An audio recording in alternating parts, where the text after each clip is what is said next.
Syrian rebels have shot down 2 military warplanes over the northwestern province of Idlib, a monitoring group has said.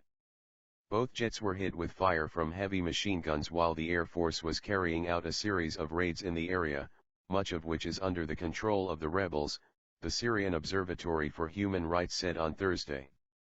The opposition fighters trying to oust President Bashar al-Assad also captured the town of Shadadah, near the Jbeysa oil field in hotly contested Hasaka province, according to Rami Abdul-Rahman, head of the Britain-based activist group.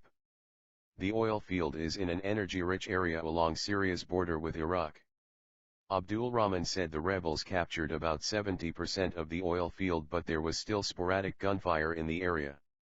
Meanwhile, Iranian authorities said on Thursday that gunmen had shot dead an Iranian Revolutionary Guards chief in an ambush on the way from Damascus towards the Lebanese capital. Iran's elite fighting force named him as Commander Hassan Chatiri, in a statement on its website that said he was killed on Tuesday.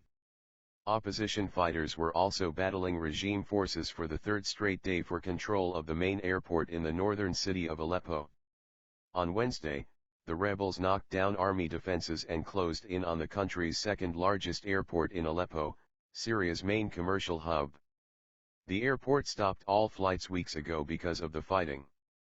Earlier this week, rebels captured the nation's largest dam and a military base near the northern commercial city.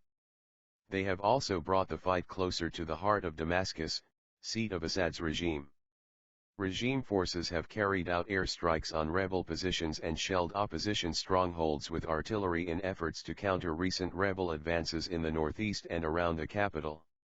The foray in Damascus marks the opposition's second significant attempt to capture the capital since July, when rebels took control of several neighborhoods before being swept out by a swift government counteroffensive. The observatory said regime warplanes were pounding rebel positions near Aleppo's international airport on Thursday. Opposition fighters have been attacking the airfield for weeks, and took over most of the Brigade 80 military base protecting it on Wednesday. Abdul-Rahman said fierce clashes were also taking place around the airport, which remained in regime hands on Thursday. He said there were also reports of heavy fighting at another nearby military air base called Nirab. The United Nations says more than 60,000 people have been killed in 23 months of fighting in Syria. The conflict started as peaceful protests against Assad's rule in March 2011 and turned into civil war after some opposition supporters took up arms to fight a brutal government crackdown on dissent.